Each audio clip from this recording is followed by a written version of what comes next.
Jesus. And that they're just that super special. This level of ignorance should be a clear stain on their reputation. But online politics is often just a blind team sport dominated by people who preach their deeply held principles day and night, but ultimately will fall back on, well, it's not that serious, when their principles are challenged even the slightest bit. Part 3, malign influence. One of the most consistent but weakest arguments PV creators have been making is the suggestion that the tenant media scandal only matters because Russia is a foreign adversary.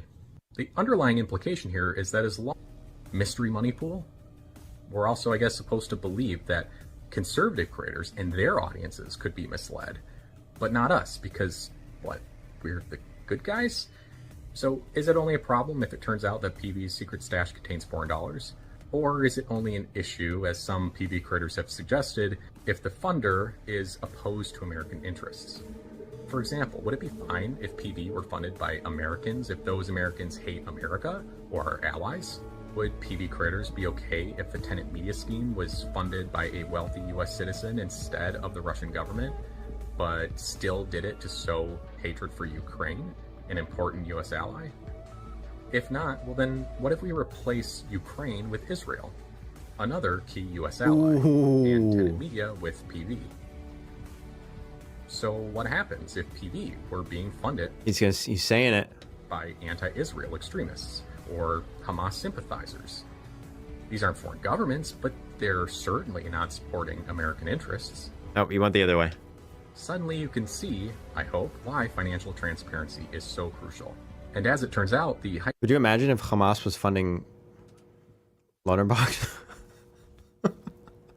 hypothetical I posed about PV's pot of mystery money coming from anti-Israel, anti-American extremists becomes awfully plausible when you find out, as I did, that Progressive Victory's PAC, the one whose financials you can see, recently paid over $14,000 to a guy named Bilal Tahir. This is somebody who regularly retweets people who make folks like Benny Johnson and Dave Rubin look like stable geniuses. Here are some examples. So, side note, if you've contributed to PV's PAC or... Bro, I can't. There's no way I could read any of this. Oh, Syrian Girl is kind of unhinged. Not a big fan of Hassan or Norman Finkelstein, but... Way to go. That's where some of your money went. And my hypothetical becomes even more believable when you find, as I did... Oh, is this not even true? Is this... a Progressive Victory policy document on Israel that might as well have been written by Hamas Piker himself. What? Look, I would bet I have more fingers than there are people who actually know where the bulk of PV's money comes from. That alone is a massive red flag and a massive problem.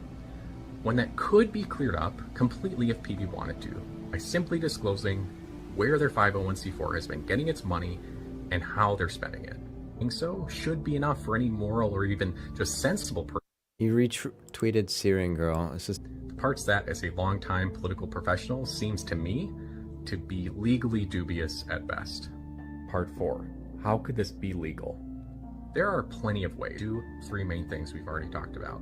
Make content that aligns with the interests of the 501c4's mystery donors.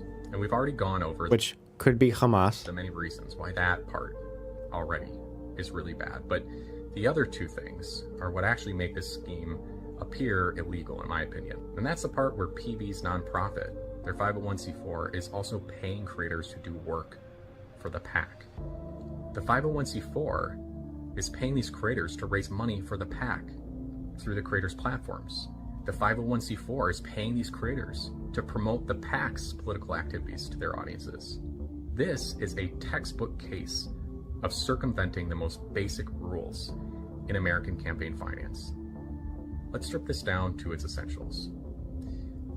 The 501c4 raises money, ostensibly to hire staff for its own operations, but when you look closer, you see that's not what's really happening. If they were being paid to do work solely for the 501c4, that would be fine.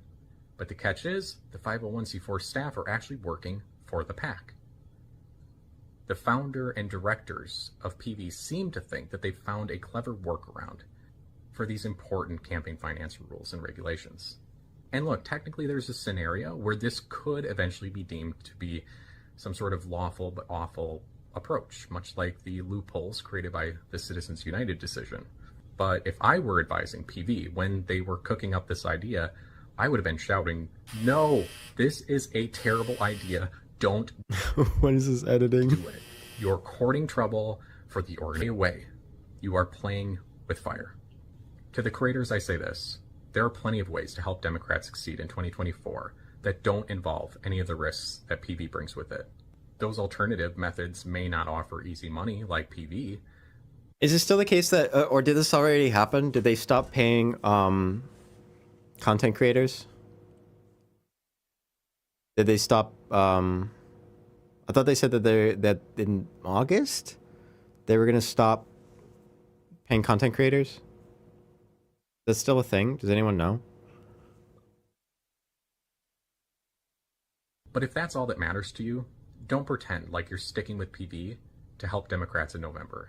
Old Man Lord did doxing? Yeah, for the like Primordial knows more about it. I did look into it before, but I forgot.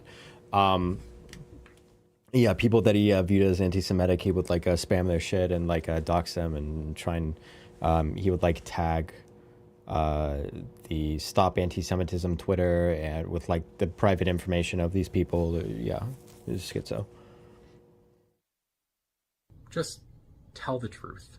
You're sticking with PV to help yourself. But I digress. So what's the workaround that PV thinks they've found? It's the creators themselves. Just like Lauren Chen, her husband, and Tenet Media, how they served as a buffer and a bridge between their funding source and the content produced. PV is using a similar trick by using unwitting, left-leaning creators to create a buffer between the 501c4 and the PAC to mask what would otherwise be clear coordination. Now, for the second way, PV appears to be using content creators to circumvent campaign finance laws and norms. PACs are required to disclose to the FEC how they're getting their money and how they're spending it. This means they have to report all their income and expenses, including the names of their staff. PV isn't doing that. FEC filings, they have a grand total of 0 staff, which is awfully strange because A, according to PV's website, they currently have 4 directors, and B, one would assume that PV's PAC has some staff, right? It's not as if PV's PAC exists and operates without paying anyone to run the show. So why don't at least these 4 names show up on the PAC's financial disclosures? The only one that sort of does is Cameron Jones, but that's only because of a reimbursement he received for airfare. He doesn't show up as an employee. None of them do. Yet somehow, this staffless PAC has managed to spend roughly $164,000 between January 1st of 2023 and July 31st, 2024 on political activities, coordinate multiple complex volunteer activations, facilitate all the activities involving dozens of content creators, raise funds for the PAC, engage with their members, and I'm probably still missing a lot. Let's be clear. We can see with our own eyes that Progressive Victory's PAC is a fully functioning entity. It's not a small operation.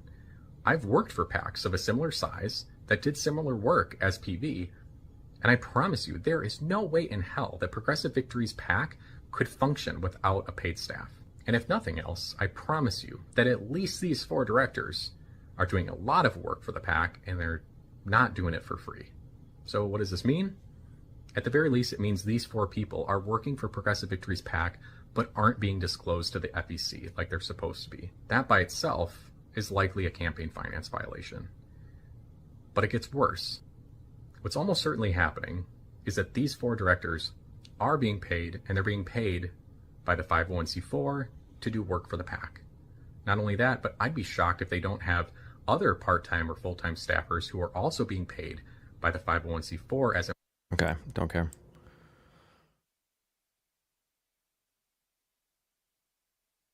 I wanted to talk a little more about the team